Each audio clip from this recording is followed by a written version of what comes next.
Hello, welcome to another episode of The Dugout. This is one of your co-hosts, Prince. We are here doing a very special mini-series on the podcast. It's Black History Month. Every month is Black History Month, actually. And if you thought otherwise, you're racist. For this Black History Month, we thought it'd be cool to do a mini-series where we dig into different topics related to Black anarchism. A lot of introductory ideas, introductory frameworks, and we really just want to use this mini-series as a way to discuss the significance of exploring Black anarchism within the broader lens of anarchist thought and its relevance to contemporary movements, maybe share some texts or resources that we like, and talk through some core ideas. So some of the things we might be talking about in this series is like, what is anarchism? What are some of the other things we'll be talking about down the line? So we'll be talking about what is the state, what is capitalism, and some good recommendations on books and artists that we've enjoyed. Maybe I watch another Tubi movie and I want to throw that in here on this series because there is a lot of Black cinema on Tubi, if you didn't know. This first episode, as the title shows, is What is Black Anarchism? We're going to talk through some core questions that kind of have helped guide us or kind of help us unpack some of the core values of Black anarchism. So the first question I kind of have for the intro is, how did you discover Black anarchism? If you're a listener, also take some time while you're listening to this to think about where some of these concepts and ideas came to you. But Jordan, how did you first stumble on or find Black anarchism? I feel like you've talked about it before, but explain it again. I was doing more on-the-ground organizing, and as I was reading indigenous anarchist texts, I stumbled into Black anarchist texts. And it was actually because I believe Khalid Benali cites Black anarchists as a source for things. And I was like, oh, there's like this whole conversation going on between folks in a very decolonial, anti-authoritarian way. And that really piqued my interest. So my little archival and research and reader brain just went and dove right in. How about you? I feel like I discovered anti-authoritarianism more first, or I feel like I felt more of an anti-authoritarian like near the end of college. And then I moved to Seattle after college and I started reading more about anarchism. And I don't think I really read much that was through the Black lens, but also around that time I was reading a lot about the Black Panther Party. And like now I'm looking back on it and I'm like, oh, that was a lot like looking at community self-defense, mutual aid, and anti-fascism. And I was just learning a lot about that and listening to a lot of speeches. So I feel like Black radicalism and anti-authoritarianism, and I think being into punk music and shows, all of those things kind of converged in my early 20s. And then I went to Europe for the first time and went to May Day and riots, and I feel like it was maybe around 2017, 18, where I was just kind of like, what is Black anarchism? And I remember I was journaling a lot and I was trying to come up with this zine series, Niggas Need Revolution. And so I feel like it all came in different waves. And yeah, I don't know. I guess it kind of makes me sad that I didn't have the flashpoint phrase sooner, which is why it's also fun to do this podcast. I mean, do you feel like found the term or identified as the term Black anarchist? Do you feel like you discovered some of the ideas or parts of it first, or how did that go for you?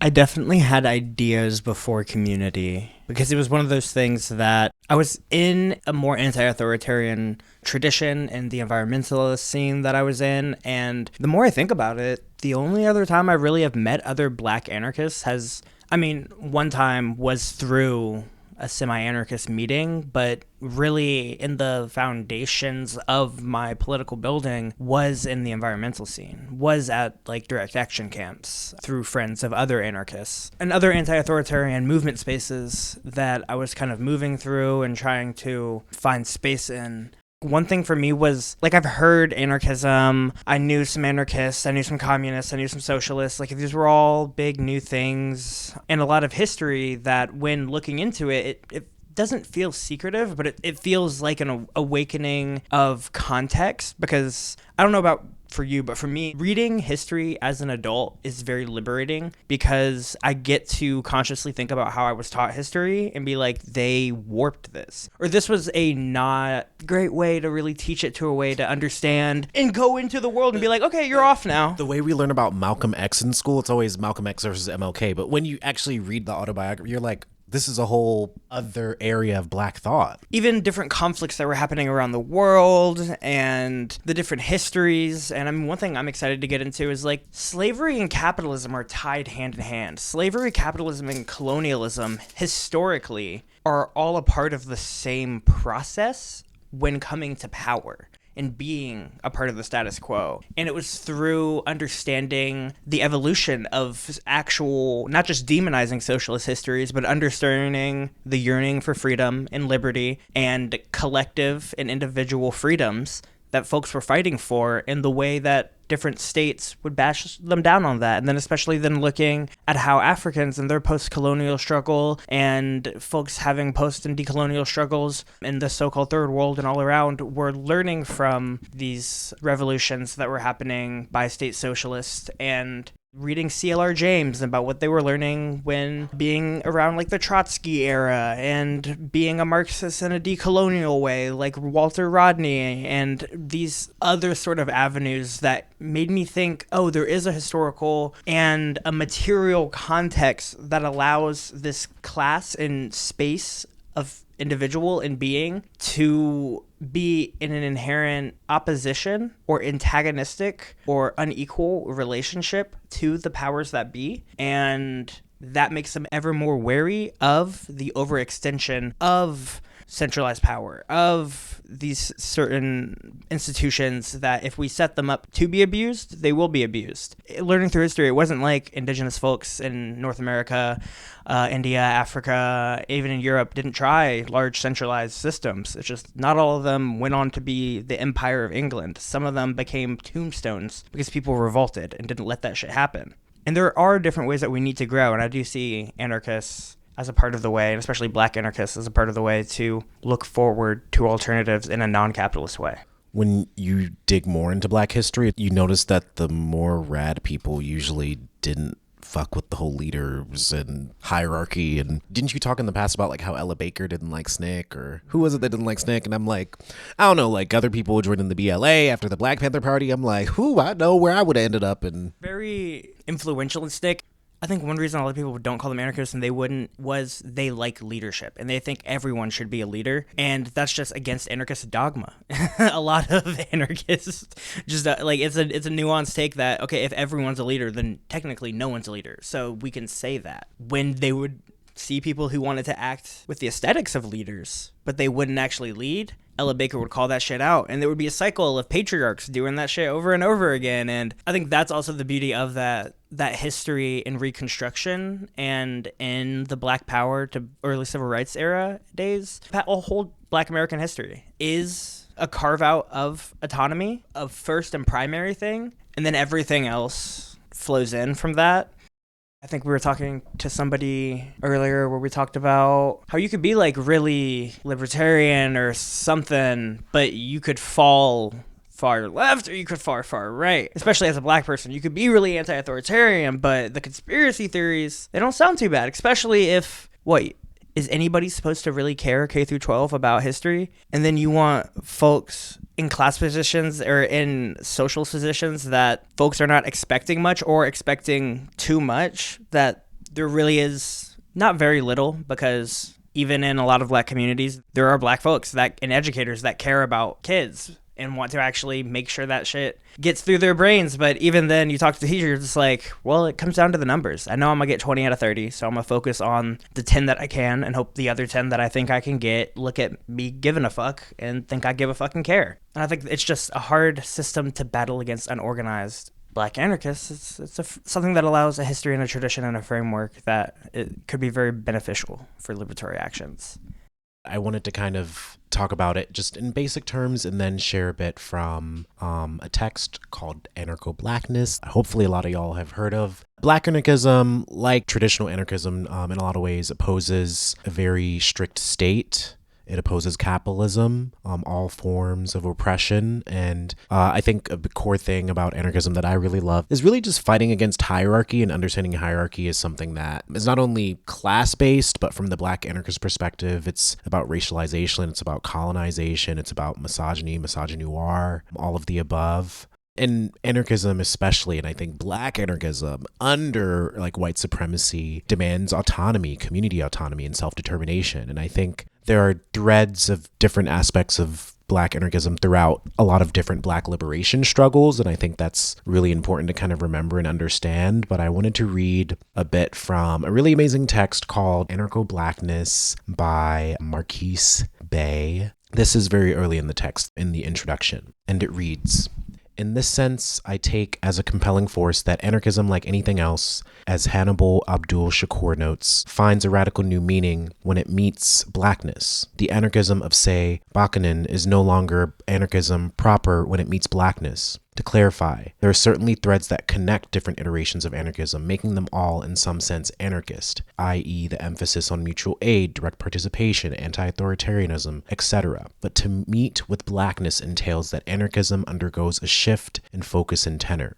Classical anarchism, for example, rested on an axiomatic commitment to the dismantling of the state and capitalism as a defining factor for anarchist sentiments. But this foundation often does not consider the racialization and gendering of either of them, nor how hierarchization bears a racialized and gendered texture. To be sure, this project will advance beyond mere finger-pointing of the racist and sexist habits of anarchist past, an argument that many black anarchists and anarcho-feminists have made to a valid but frank, boring, and expected effect. As I will discuss momentarily, the dramatic shift entailed in this iteration of black anarchism is perhaps accurately an anarcho-blackness, in that it is not black people practicing an anarchism that goes unchanged. It is anarchism as expressed through and necessarily corrupted by the radicality, the lawlessness, the mutinous primordiality of blackness. If indeed, as remarked upon by Dana M. Williams, the term black anarchism implies an interaction between black and anarchism, anarcho-blackness notes towards a black anarchism dwells in the texture of that interaction. I wanted to read that because I think it,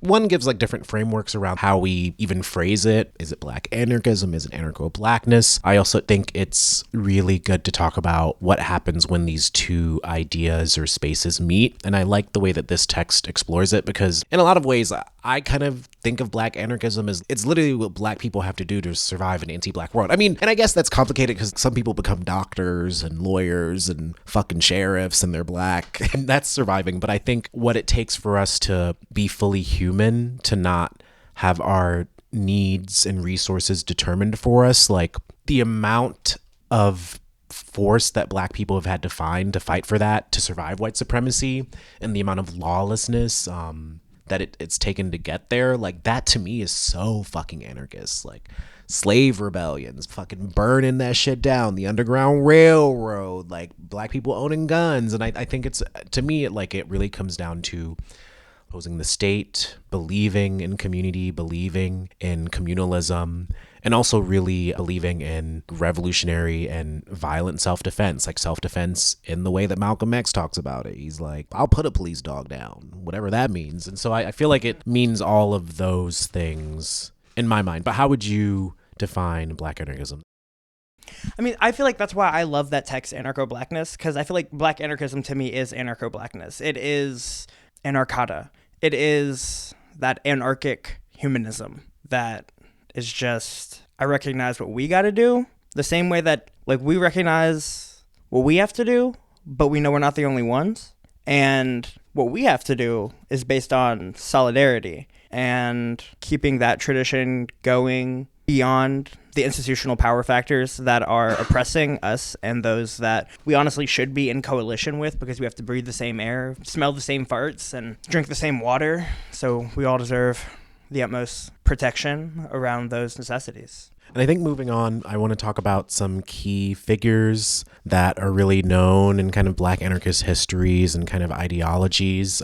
Just to list a few, we have Lucy Parsons, born 1853, passed away in 1942. Lucy Parsons was a labor organizer, anarchist, and civil rights activist.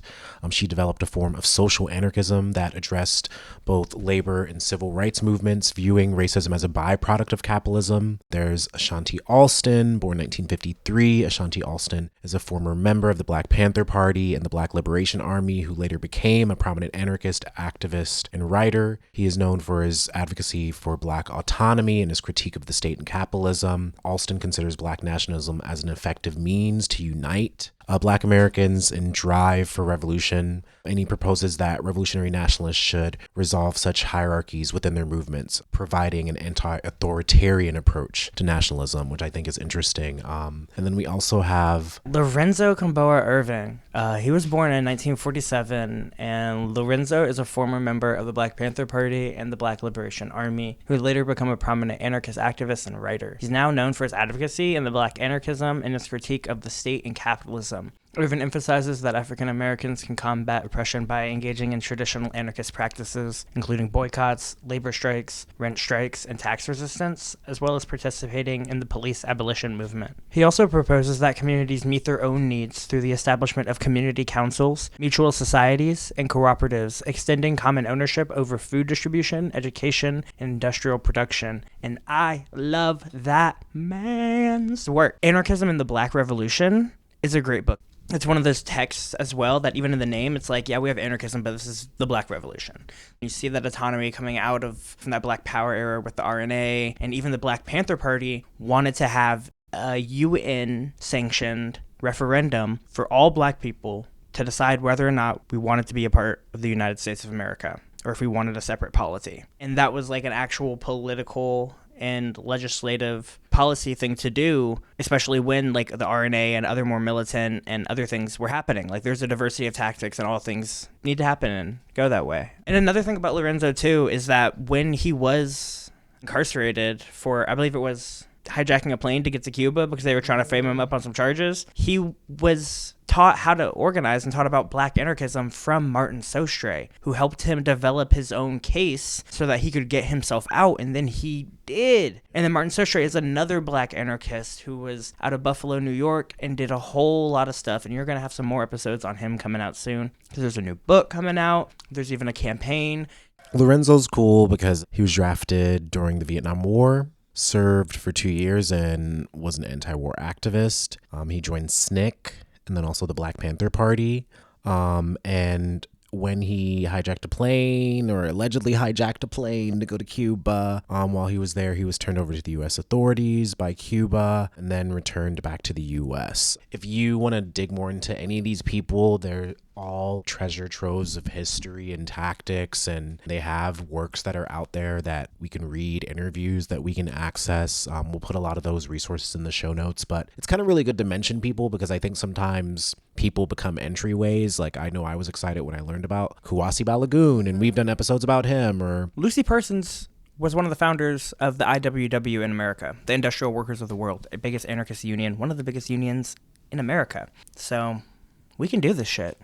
We have some other questions to go through. One that I really wanted to dig into is, how do we see Black anarchism today, or how have we seen it in the past? Like we just mentioned a bunch of people that are definitely figures in parts of it. I know even recently I was watching this documentary. I can't remember why I was watching this, but it's a documentary called Anti-Racist Skinheads Fighting Nazis, the Baldies. And we'll include a link to this in the show notes, but it basically talks a lot about how skinhead culture started as a multicultural working class and anti-racist initiative, and how skinhead culture is connected to ska and the Caribbean and Jamaica.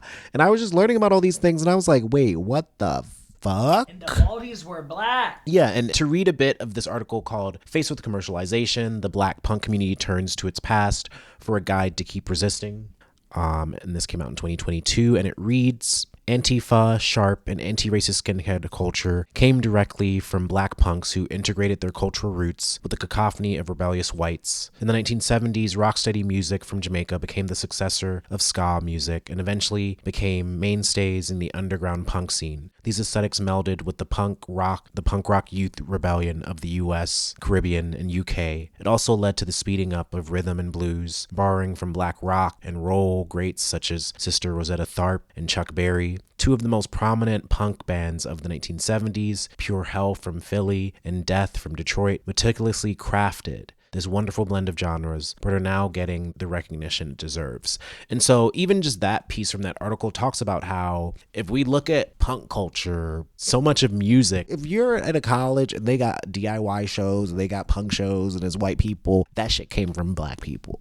So I just think it's amazing to look at this space that so many Black people have especially gone to, like the DIY space, the punk scene, and to know that that history is still alive. And also, I mean, it needs to be defended. Check out that documentary in the description because I watched it. I just love hearing from older folks talk about what it was like to come up through that and how meaningful it was. Also, highly recommend It Did Happen Here, which is a podcast about punks and anti-racists doing that whole skinhead stuff in the Pacific Northwest. And yeah, Black punks were there doing a lot of it. One thing I noticed is that I feel like as a named polity, there's this book, Black Anarchism and the Black Radical Tradition. They talk about it in waves. Like there's the first wave of Black Anarchism, the second wave, and we're kind of in the third wave. But the third wave is post-2020. First wave was kind of Black Panther Party, Black Power movement, and then when people really started naming that polity.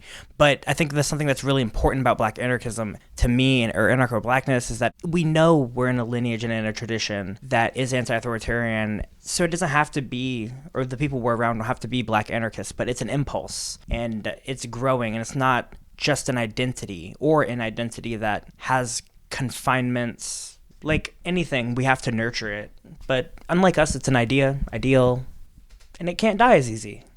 So I believe it's not dying anytime soon. I think about media that's happening now that is popping off in a more Black and anti-authoritarian manner, and I see a really hopeful future for that. And I'm gonna be sure of that and try to nurture that because I'm gonna be a fucking part of it. Thank you everyone for being a part of this mini episode, and you should all definitely stay buckled up for the rest of this mini series because we'll be posting more of these mini episodes throughout Black History Month. And as we close this exploration of Black anarchism, just remember that it's really important to reflect on how a lot of these principles, ideas, pieces of history, resources can help you figure out what your version of it is, how it feels for you. This podcast is a resource, and so use the show notes. And just remember that Black anarchism isn't a framework, it's how you fucking live. You can get groceries for free, it just depends on how.